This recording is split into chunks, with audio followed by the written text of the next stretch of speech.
What if the greatest threat to your career is not your competition, not the market, not even your performance, but something poured quietly into a glass at a networking dinner? For many executives over 40, alcohol does not appear as a problem. It appears as a privilege, a reward, a symbol of belonging. It is offered with a handshake, sealed with a toast, and reinforced with a smile. In boardrooms, at conferences, during client retreats, the presence of alcohol is so normalized that refusing it can feel like rejecting connection itself. Yet beneath this polished surface lies a powerful neurobiological reality that does not care about titles, revenue targets, or years of experience. The brain responds to alcohol in predictable ways, regardless of status. Repeated exposure recalibrates the reward pathway, subtly shifting what feels normal, what feels necessary, and eventually, what feels indispensable. In midlife leadership, the pressures intensify. Executives over 40 often carry cumulative stress: financial responsibility, organizational visibility, family obligations, and the unspoken expectation of resilience. Alcohol initially feels like an elegant solution. It reduces social friction, softens performance anxiety, and provides rapid relief after long decision-heavy days. The dopamine surge reinforces the behavior, creating a learning loop in the brain that associates professional success and social bonding with drinking. Over time, the association becomes automatic. A deal closes, a drink follows. A difficult quarter ends, a celebration begins. A tense negotiation resolves, another round appears. What begins as occasional participation gradually becomes ritual. Corporate culture amplifies this conditioning. In many industries, alcohol is embedded in networking norms. Client dinners revolve around curated wine lists. Golf outings end at the clubhouse bar. Industry conferences host cocktail receptions as primary venues for connection. For executives, attendance is not optional. Visibility matters. Relationship capital matters. Declining invitations can feel strategically risky. The environment creates what behavioral scientists call social conformity pressure, where individuals align behavior with perceived group expectations to maintain belonging. Even leaders who internally question their consumption may continue drinking to avoid appearing rigid, aloof, or disengaged. Compounding this dynamic is autonomy.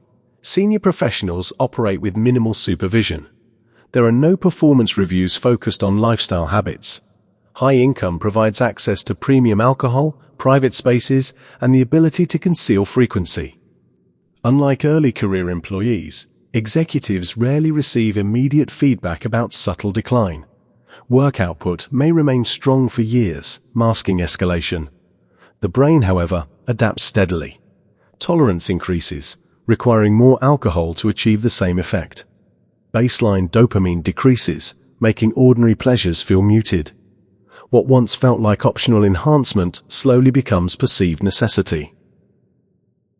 This progression is rarely dramatic at first. There is no obvious collapse, no public incident. Instead, there is a gradual narrowing of coping strategies. Stress relief becomes chemically outsourced. Social bonding becomes chemically assisted. Celebration becomes chemically enhanced. The individual remains high-functioning, respected, and outwardly successful. Yet internally, dependency pathways strengthen. The mind begins to negotiate. Just one more event, just one more toast, just until this quarter ends. The narrative sounds rational, even strategic. But beneath the reasoning, neuroadaptation is occurring. Understanding this intersection of leadership culture and brain science is not about moral judgment. It is about awareness. The executive over 40 stands at a unique crossroads where professional influence intersects with biological vulnerability. Alcohol does not discriminate based on resume. It acts on receptors, neurotransmitters, and reward circuits with impartial precision. The question is not whether one has discipline or intelligence. The question is whether one recognizes how environment, pressure, and neurobiology converge. And for many accomplished leaders, that recognition arrives far later than expected. By the time most executives begin to question their drinking, the pattern has already woven itself into the architecture of their professional identity. The glass of wine at dinner is no longer just a beverage. It is a signal of sophistication. The whiskey after a long negotiation is not merely a drink. It is a marker of endurance. The champagne at the product launch becomes a ritual of triumph. And somewhere within these rituals, the brain has quietly recalibrated its expectations. What once produced mild relaxation now produces baseline normalcy. What once felt indulgent now feels deserved. The line between choice and compulsion blurs so gradually that even the most analytical leader can miss it. Midlife brings physiological changes that intensify this trajectory. Metabolism slows. Sleep architecture becomes more fragile. Hormonal shifts alter stress tolerance and recovery capacity. Alcohol, which may have seemed manageable at 30, exerts a stronger and more destabilizing effect at 45 or 50. Sleep becomes fragmented. Early morning awakenings increase. Cognitive sharpness dulls subtly the next day.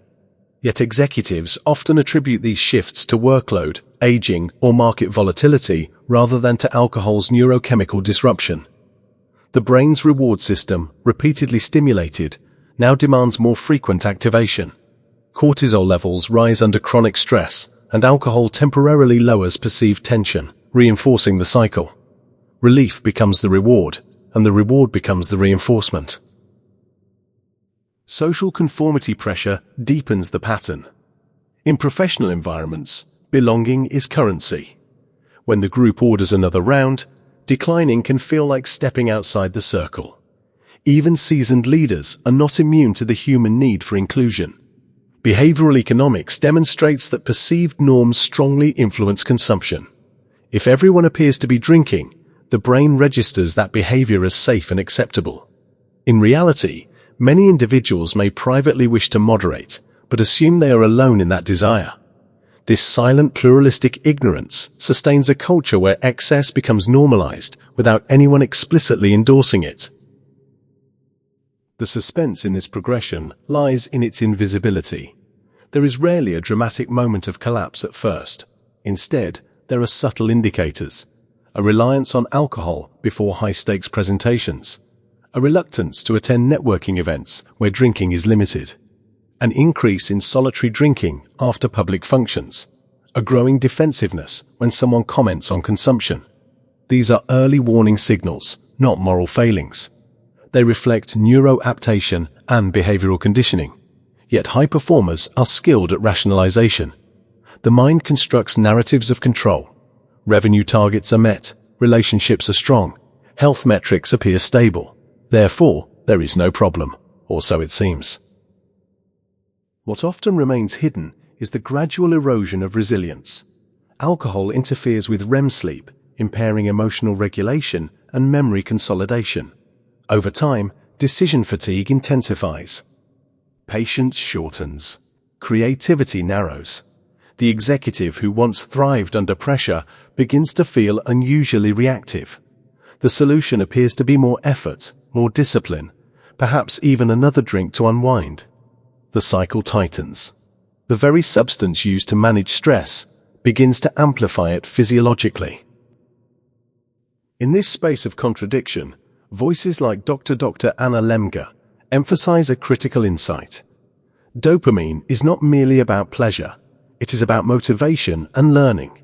When repeatedly stimulated by a powerful external agent, the brain compensates by downregulating its own production. This creates a dopamine deficit state where ordinary experiences feel less rewarding. Professional success, family connection, even personal achievements may register as muted compared to the predictable surge from alcohol. The leader does not consciously choose to value alcohol more. The brain has been conditioned to do so. The unsettling truth is that success can mask vulnerability. High achievement delays external consequences. Financial resources cushion missteps. Reputation shields scrutiny. But neurobiology continues its course beneath the surface. And the longer the pattern persists, the more effort it will require to reverse. The suspense is not about whether consequences will arrive, but about when awareness will pierce through normalization and reveal the cost accumulating quietly in the background. The turning point rarely arrives with spectacle. It arrives with clarity. It may come in the form of a routine medical report that shows elevated liver enzymes, a moment of uncharacteristic impatience with a colleague, or the quiet realization that an evening without alcohol feels incomplete. For executives over 40, this moment is not a collapse of identity, but an invitation to recalibrate it.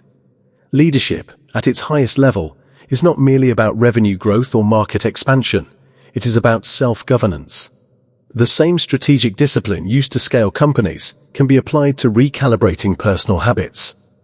The question becomes not whether alcohol is socially acceptable, but whether it aligns with long-term cognitive performance, physical vitality, and reputational durability. Boundary setting begins internally before it becomes visible externally. It requires an honest audit of patterns, frequency, quantity, context, and emotional triggers. Data-driven individuals understand the power of metrics. Applying that mindset to personal consumption transforms abstraction into clarity. Tracking intake, noting sleep quality, observing mood fluctuations, and correlating them with professional performance introduces objectivity. What once felt normal may reveal itself as excessive when measured. This is not about abstinence as ideology. It is about agency restored through awareness. Practical strategies then follow. One boundary may involve designating alcohol-free networking events as personal defaults. Another may include alternating beverages with non-alcoholic options, reducing total intake without drawing attention. Leaders can proactively schedule breakfasts or coffee meetings rather than evening cocktails, subtly reshaping culture from the top. Social influence operates bidirectionally. Executives do not only absorb norms, they create them. When a senior leader confidently orders sparkling water without apology, it signals permission for others to do the same. Culture evolves not through declarations, but through modeled behavior. Physiologically, recalibration requires patience. The brain's dopamine system needs time to restore equilibrium. Initial discomfort, irritability, or reduced pleasure are not signs of failure. They are signs of neurochemical adjustment. Understanding this process prevents misinterpretation. The absence of immediate reward does not mean the strategy is ineffective. It means the brain is healing. Over weeks and months, baseline motivation and emotional steadiness begin to strengthen. Sleep deepens. Morning clarity sharpens. Stress becomes more manageable without chemical mediation. The executive who feared losing a social advantage often discovers enhanced presence, sharper listening, and more deliberate decision-making. Reputation, one of the most valuable assets for any leader, is quietly protected through these choices. In an era where public missteps travel instantly across digital networks, minimizing vulnerability is strategic. Alcohol-related errors, even minor ones, can undermine decades of credibility. Conversely, visible self-regulation communicates strength. It reflects alignment between personal conduct and professional responsibility. Boards and stakeholders may never comment directly on moderation, but they recognize consistency and composure. Ultimately, the issue is not about eliminating pleasure from professional life. It is about redefining reward. True reward for a leader over 40 may mean sustained cognitive excellence, physical endurance, and emotional steadiness. It may mean waking without regret, leading without fog, and connecting without chemical amplification. The culture of workplace drinking may persist, but participation is a choice, not an obligation. Recognizing that distinction restores autonomy. Leadership in midlife carries influence beyond quarterly reports. It shapes the norms of teams, organizations, and industries. When executives recalibrate their relationship with alcohol, they not only protect their own health, they create environments where performance is not chemically subsidized. That shift requires courage, awareness, and strategic intent, but it yields dividends in clarity and longevity. If you're benefiting from our topics, please subscribe, like, and turn on the bell notification so you can see our new videos early.